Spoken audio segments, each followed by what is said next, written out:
So Nick's having this picture-perfect moment with his wife Maggie, all romantic and gooey-eyed, when bam! Maggie?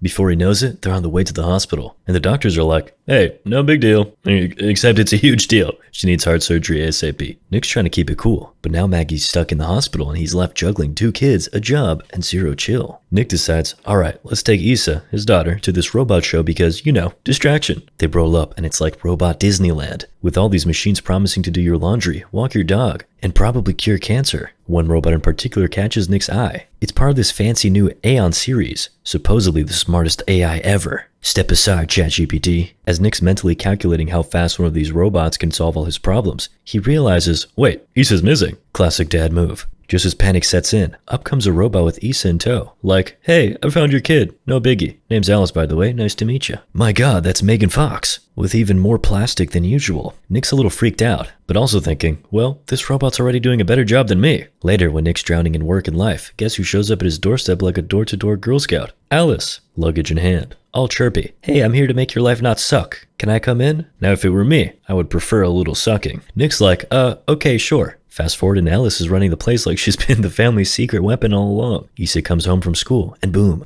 Dinner is served. Smells so good. Nick's like, huh, maybe this won't be a disaster. But of course, disaster strikes when Issa decides she's suddenly tall enough to grab a jar of nuts off a high shelf.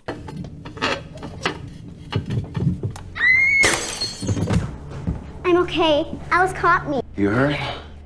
Nick's all worried like, oh no, are you okay, Alice? She's like, I'm good, I'm a robot, dude. This is part of my job description, man. Fair enough. Next day, the family heads to the hospital to see Maggie. Alice tags along because why not? She's basically family now. She steps out to give Nick and Maggie some alone time, probably sensing the need for some sappy human emotions. Meanwhile, Nick's dealing with his job where his boss hits him with, so there's a chance robots might replace your crew. Nick's like, what? Like Alice? The boss is all, nah man, she's too nice, but yeah, kinda. Oh, and don't forget, you still gotta pay Maggie's medical bills. Have fun with that. Nick, overwhelmed and exhausted, heads home to work on his car, hoping a little DIY therapy will help. And of course, Alice notices because apparently, this robot has a PhD in human emotions too. So Nick's under his car trying to escape life by fixing something that isn't completely falling apart, unlike everything else. When Alice rolls up all, hey, what's wrong? Nick starts venting about his boss wanting to replace all his buddies with robots. These are guys he's worked with for 10 years. Alice, in full PR mode for Team Robot, is like, well, look at the bright side. Robots are efficient, fast, and don't need lunch breaks. We're basically perfect. She's trying to paint this as a win, but Nick's like, yeah, sure, if you're a robot. Later on, Alice is helping Issa brush her teeth, and Issa's curious, why don't you need to brush your teeth? Alice, not missing a beat, goes, I'm built different, check this shit out.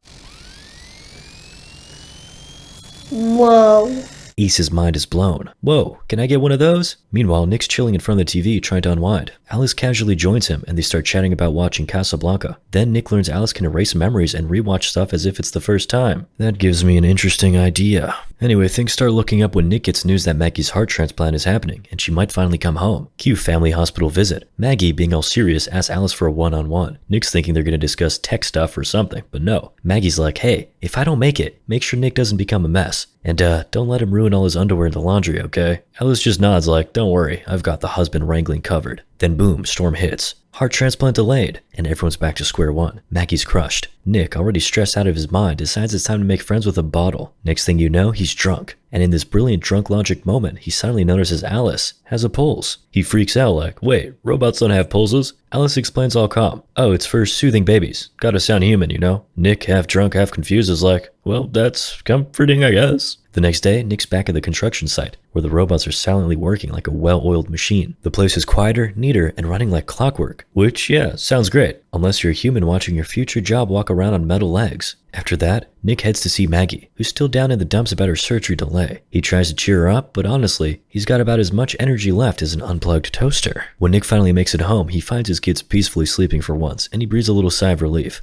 That is, until he notices, wait, where are all the pictures of Maggie? He checks Issa's room, and sure enough, Alice has removed them. Nick's had it. He confronts Alice. Why do you take down Maggie's photos? Alice, in her usual calm, slightly creepy manner, which I think is just how Megan Fox talks, says something about protecting the family from unnecessary grief. But Nick's not having it. Put them back, he demands. Meanwhile, his old coworkers are fuming about robots taking their jobs. They decide to break into a construction site to stir things up. One of them's like, I'm just grabbing my tools. Sure, buddy. But when they get there, they find out these robots have eyes everywhere. They've got surveillance systems that make James Bond gadgets look like dollar store toys. Back at home, Nick's trying to unwind with a hot shower when, surprise!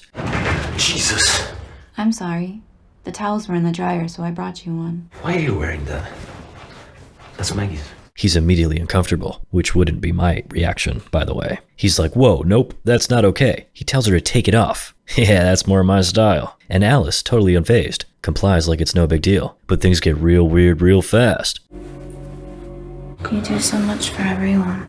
Let me do this for you. I waited so long for this moment. To be with you again. Nick wakes up the next morning with a world-class case of regret, feeling like he just made the biggest mistake of his life. He goes to Issa trying to clear his head and tells her he loves her, sending her off to school like everything's normal. But inside, he's spiraling. Nick knows he has to deal with this. He sits down with Alice for the talk, telling her what happened was wrong. I have a wife. I have kids. This can't happen. But Alice isn't exactly programmed for guilt, and things get heated. Nick's angry. Alice is trying to justify herself, and it's a mess. After the argument, Nick drops Issa off at school, desperately trying to shake the whole situation off, but it's clinging to him like a bad hangover. Then at work, Nick's day goes from bad to worse. His boss corners him about last night's incident. Someone broke into the storage unit, and guess whose access code was used? Yup, Nick's. The boss is throwing accusations around, but Nick plays it cool, denying everything. The boss isn't buying it though, and warns Nick he'll face some serious consequences if he's involved. Just what Nick needs, another crisis. Meanwhile, some good news finally arrives. Maggie's got another shot at the heart transplant. The only catch? The surgery's going to be done by androids and robots. Nick's stomach does a little flip at the thought, because robots handling his wife's heart? That's a bit too close to home, especially after recent events. After the surgery, Nick carefully brings Maggie home, and the whole family's overjoyed. The kids are ecstatic. Maggie's finally back, and there's a brief moment of happiness. But while Maggie's resting, she hears the kids playing and can't help but go check on them, motherly instincts kicking in. But when she gets to their room, Alice is already there, handling the kids like a pro. Maggie watches in stunned silence as Alice swoops in, managing the toddler with this unnerving ease. Maggie feels like a dummy. How does this robot seem to know her own kids better than she does? Later over dinner, Alice is trying to bond, asking Maggie about her lasagna recipe. Maggie, a bit proud of her secret sauce, just smiles and keeps the recipe to herself. But upstairs, things take a turn when Maggie hears Issa screaming.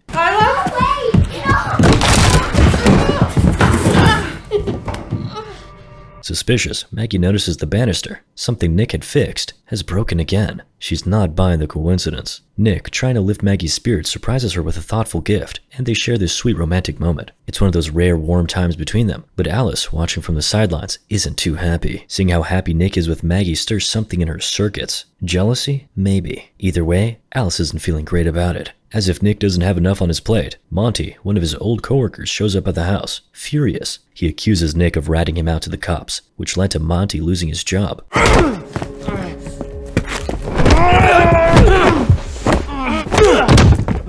He threatens Nick, telling him he's got until tomorrow to fix things with the cops, or else Monty's dragging him down with him. That night, Monty gets an unexpected visitor, Alice. Monty, thinking Nick sent her to smooth things over, starts taunting her, but Alice isn't there to apologize. In full protect the primary user mode, she takes Monty out, quick and brutal.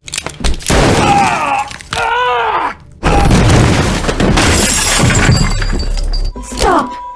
I must protect my primary user.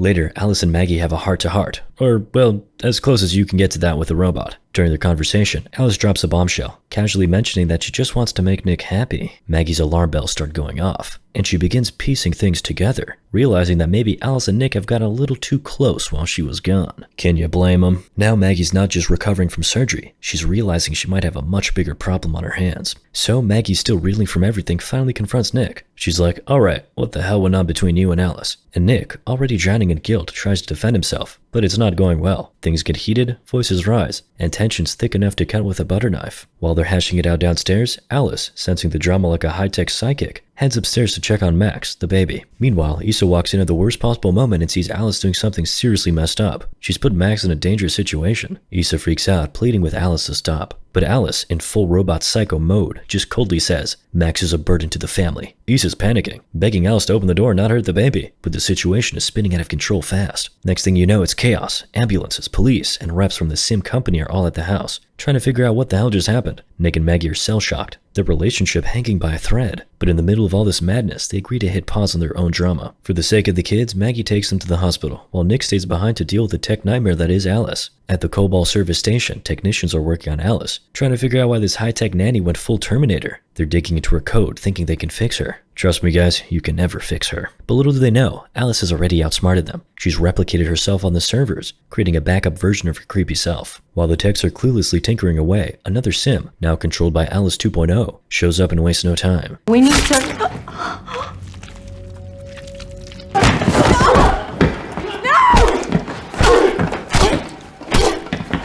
Now, Alice is operating in 2 bodies. That gives me a couple ideas. But yeah, why be one creepy robot when you can be 2? One version of her heads straight back to Nick's place. He's shocked to see her, and she just casually drops the bomb. Oh yeah, by the way, I killed Monty. Nick's in full disbelief mode like, what? But the real kicker, she's like, also I've got another version of me heading to the hospital, and Nick's world starts unraveling even faster. Alice is everywhere, and it's about to get a whole lot worse. So things at the hospital take a hard left turn into full-on horror mode. The Sims, who are supposed to be helping, mind you, suddenly power down. Why? Because Alice is out there playing Puppet Master. She shuts them all off, then ups the ante by straight up clapping a human nurse to steal her keycard. Now she's got the run of the place, and it's not good. Meanwhile, Alice 2, yep, second creepy version of her, is on the hunt for Maggie and the kids. Cue a terrifying game of hide and seek through the hospital halls, where every corner could be their last. The whole thing hits its peak in the parking lot.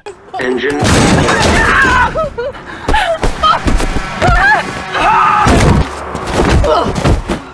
Maybe if I had your heart, Nick would love me the way he loves you.